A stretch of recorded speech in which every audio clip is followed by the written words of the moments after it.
រឿងរ៉ាវដែលស៊ូនៅមិនចង់ឃើញឥឡូវនេះគឺយើងឃើញចិត្ត3 season ហើយ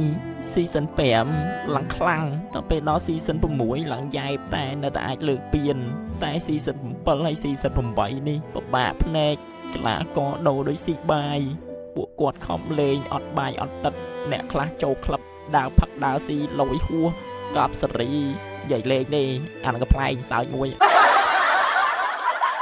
ឥឡូវនេះគឺចិត្តធ្លាក់ទៀតឥឡូវយើងមានតែសង្ឃឹមថាពួកគាត់ធ្វើបានល្អក្នុងនាមជាស៊ូនជួងពើហេង168ស្រីស្រឡាញ់ច្រើនអ៊ីកអញ្ចឹងមកដល់ដំណាក់កាលនេះហើយបើមិនជឿមានប្រសាលេងផ្លូវកាយមិនកើតលេងផ្លូវងឹតចុងក្រោយគឺមានតែបារមីអាវ season 5អា season ខ្លាំងជាងគេបន់ស្រន់ឲ្យបារមី season 5ចូលស្ថិតខ្លួនកលាកររបស់ CSU ទាំងអស់គ្នាសូមឲ្យរៃសែនខ្លាំងដូច MP ឲ្យសូលខ្លាំងដូចគូសេហើយឲ្យពេខ្លាំងដូចអាបុកស៊ីក៏ដូចជាឲ្យជាមួយនឹងអាណាគេទៀតហើយឲ្យ brand TC ខ្លាំងដូចជំនាន់ Felix ឲ្យវាយអបារមី season 5អាទិត្យទី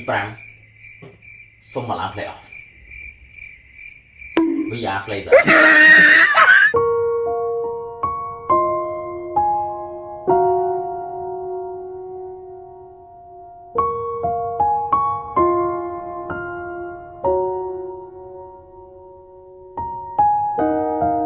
ចឹងខ្ញុំចង់ប្រាប់អ្នកគ្នាថាខ្ញុំសែតខ្លាំងប៉ុន្តែគ្រាន់តែបំមិនទាន់ធ្លាក់យើងក៏មិនទាន់សែតខ្លាំងចឹងបើជ្រុលអញ្ចឹងឥឡូវខ្ញុំប្រាប់អ្នកគ្នាមួយសិន Skinny OB Free the Kid លើកទី2គឺគេ free លើកទី2ហ្នឹងហើយបាទថ្ងៃទី26ហ្នឹងហើយចឹងកុំភ្លេចដាក់ពេជ្រតាម Darlin Store ទាំងអស់គ្នាដាក់តែ4រៀលទេបាន275ពេជ្រហើយធ្វើតាមថាសគឺអ្នកគ្នាទទួលបាន29កាតយ៉ាងហ្មង event ហ្នឹងគឺគេចេញថ្ងៃទី26ម៉ោង3រសៀលហ្នឹងហើយដាក់យកខ្លួនឯងទៅខ្ញុំសែតនិយាយមែនកុំញ៉ៃអញ្ចឹងដើម្បីធ្វើការ top up តាម Darlin Store គឺអត់មានពិបាកទេយើងគ្រាន់តែចូលទៅកាន់ជាមួយនឹង website darlinstore.com ឬមួយក៏អ្នកគ្នាអាចធ្វើការ click link ដែលខ្ញុំបានដាក់នៅក្នុង caption ហ្នឹងហើយស្រាប់បន្ទាប់មកយើងធ្វើការជ្រើសរើស game ដែលយើងធ្វើការចង់ top up ហើយបន្ទាប់មកទៀតយើងគ្រាន់តែបំពេញជាមួយនឹងលេខ ID ក៏ដូចជាលេខ server check ជាមួយនឹង ID របស់យើងឲ្យឈ្មោះរបស់យើងហ្នឹងគឺត្រូវជាមួយនឹង ID របស់យើងកុំឲ្យយល់ច្រឡំបន្ទាប់មកទៀតយើងធ្វើការជ្រើសរើសជាមួយនឹង diamond ស្រឡាញ់ប៉ុណ្ណាដាក់ប៉ុណ្ណឹងទៅក៏ដូចជាជ្រើសរើសជាមួយនឹងវិធីបង់ប្រាក់ដែលមាន2របៀបទី1គឺយើងអាចធ្វើការបង់តាមធនាគារ ABA បានតែបើសិនជាយើងអត់ប្រើ ABA ទេយើងប្រើជាមួយធនាគារផ្សេងយើងអាចធ្វើការ scan ជាមួយនឹង QR code បានដូចគ្នាតែបើសិនជាធនាគារអីអ